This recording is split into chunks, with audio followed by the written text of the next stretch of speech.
السلام عليكم ورحمة الله تعالى وبركاته. كنتمنى تكونوا بأحسن الأحوال إن شاء الله. أجمل الموديلات إن شاء الله سأقوم بتشريحها ووضع باترونات ناجحة جدا لها. اليوم إن شاء الله أقترح عليكم هذه التنورة الرائعة جدا، يمكن ارتداؤها مع البنطلون، كما أنكم ممكن أن ترتدوها مع جيبة أو تنورة، كما أنكم ممكن أن ترتدوها مع فستان. لكم كامل الاختيارات. بسم الله نبدأ. لهذا التنورة إن شاء الله نحتاج ما يلي: قماش، العرض ديالو إلا كان 180 متر يكون أفضل، مع أن غالبية الأقمشة العرض ديالها هو 1.50 متر، والطول هو طول الخلف، يعني من الكتف للأسفل القدم، والأمام من الكتف لغاية الحوض أو أقل منه، يبقى لديكم كامل الاختيار. ناخذ القماش ديالنا، هذا هو العرض ديالو 1.70 أو 1.80 متر، إلا ما كانش حتى 1.50 تجي مزيانة، لكن 1.80 أفضل. والطول ديالو كيف قلت لكم طول الأمام زائد طول الخلف.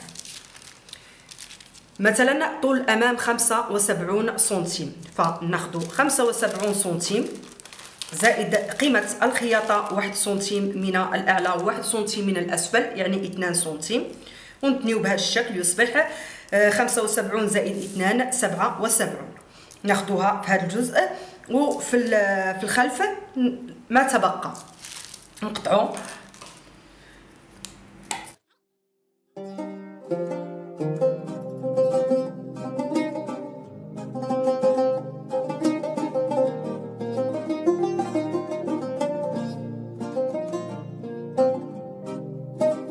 نحتفظوا بالثوب في الأسفل، وهذا نشتغل به.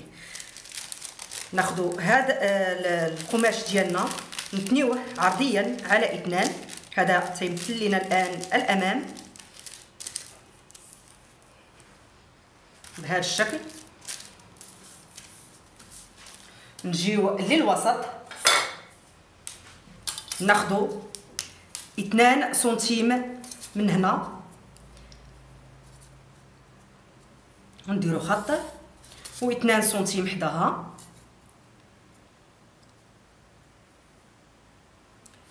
ونديرو خط.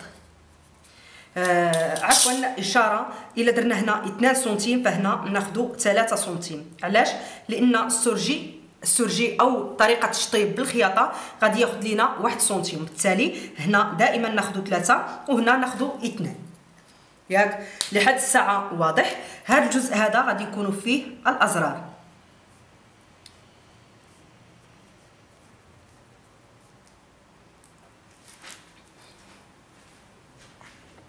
بالنسبة للنحيفات فبين زر وزر 8 سنتيم، وبالنسبة بالنسبة للسمينات بين زر وزر دائما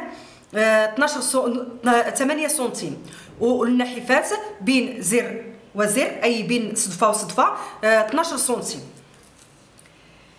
هذه هي الأولى. ثم شنو غادي نعملو؟ نجيو هنا في هذا الجزء هذا، ننزلو من هنا لهنا ب 8 سنتيم، ندخلو هنا ب 2 سنتيم، هنا ب 8 سنتيم في الأعلى هذا الجزء هذا، ونقادو الكول ديالنا بهذا الشكل، وناخذوه حتى لهنا، يعني غادي نمشيو به حتى لهاد الجهه هذه. صافي، ونقطعوه.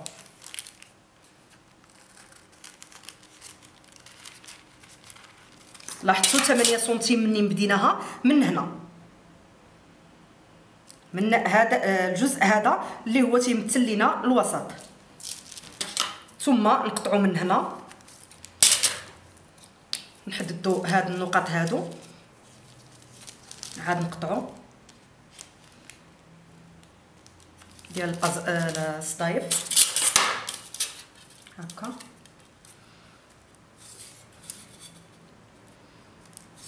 فوالا، والآن نقطعوا الوسط.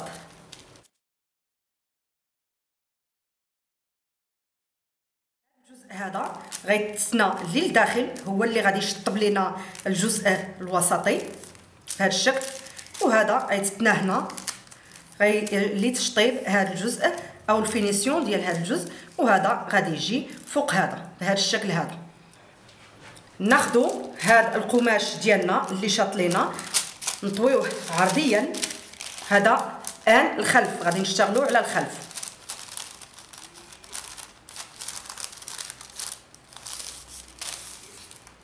بهذا الشكل هذا نحتفظوا به، غادا نخدموا به. ناخذوا القماش ديالنا بهذا الشكل هذا،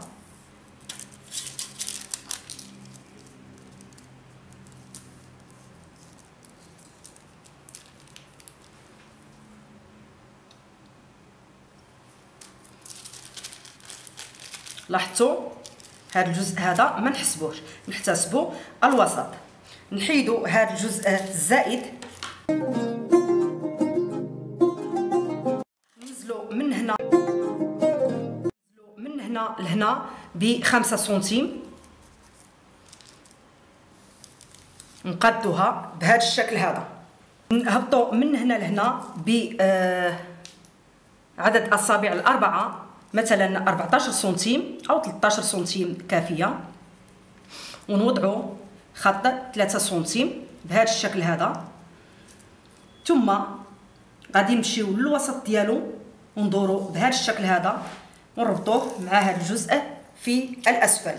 غادي يصبح عندنا هذا الجزء هذا بهذا الشكل هذا، ونقطعو ونخليو قيمه 1 سنتيم في الاعلى للخياطه. هذا في الاعلى غادي يكون فيه صدايف، واحد 3 ديال الصدايف بين واحد وواحد 4 سنتيم. نديرو 3 ديال الصدفات وغادي يكونوا مخيطين هنا. نجيو لهذا الجزء هذا ونقطعوه ونخليو قيمه 1 سنتيم للخياطه من طبيعه الحال، وهو اللي غادي يعطينا هذا الشكل جميل جدا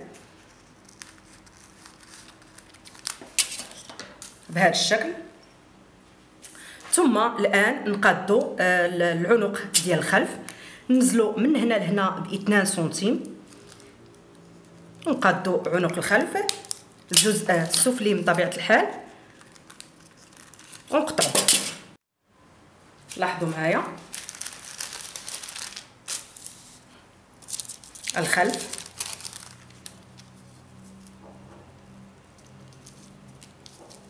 الامام،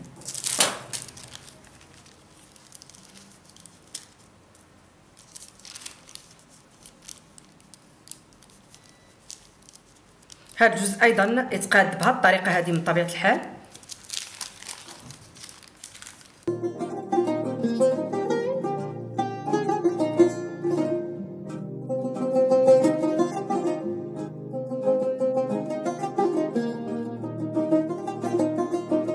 اغلبيه غتكون عندهم مشكله هي هذه الازرار هذه، مع انها ماشي صعيبه لكن تحتاج لبعض التدقيق فقط.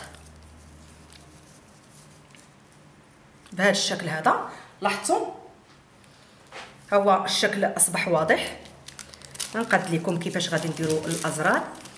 نجيو لهذا الجزء هذا خيطوا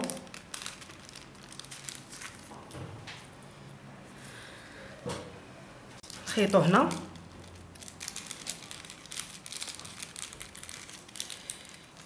ونخليو قيمه هنا حوالي 12 سنتيم. نجمعوا هذا الجزء بهذا الشكل هذا، هذا الجزء اللي خيطناه هنا نجمعوه،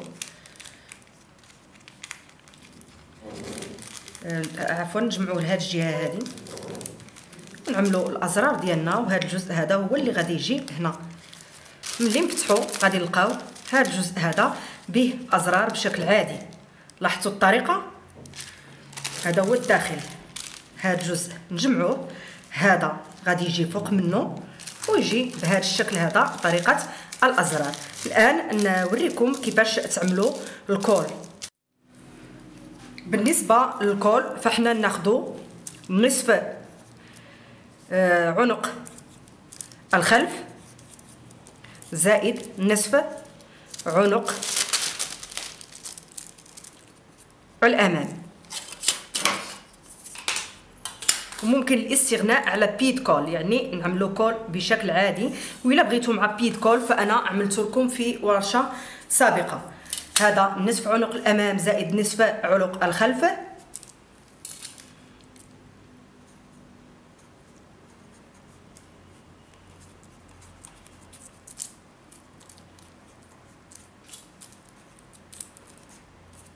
دوفون باش نقرب لكم من الصوره. هذا الجزء هذا من هنا لهنا زائد نصف الخلف من هنا لهنا. هذا الجزء وهذا الجزء هما اللي غادي نحتاجو هنا. نعملو خط، ناخدو 7 سنتيم مثلا ديال العرض،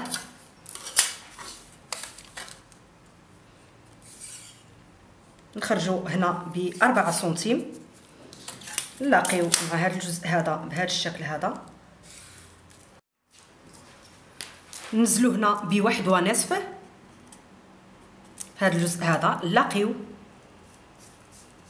هذا الجزء مع هذا الجزء بشكل مستقيم من طبيعه الحال، نقادو بهذا الشكل هذا، نقسمو على 2 وننزلو بواحد القيمه ديال 0.5 ونقادو العنق ديالنا بكامل البساطه بهذا الشكل.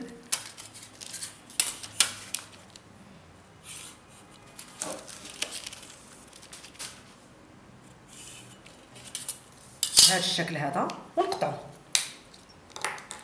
هذا بلا ما ديروه مع بيد كول، غير بهذا الكول هذا ويجيكم رائع جدا.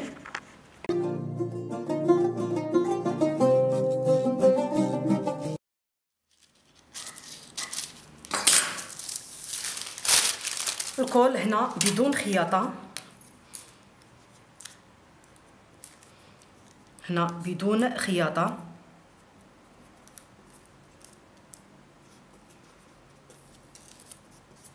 في 4. وان شاء الله غادي تكون عندنا ورشه ديال هاد الكولات هادو.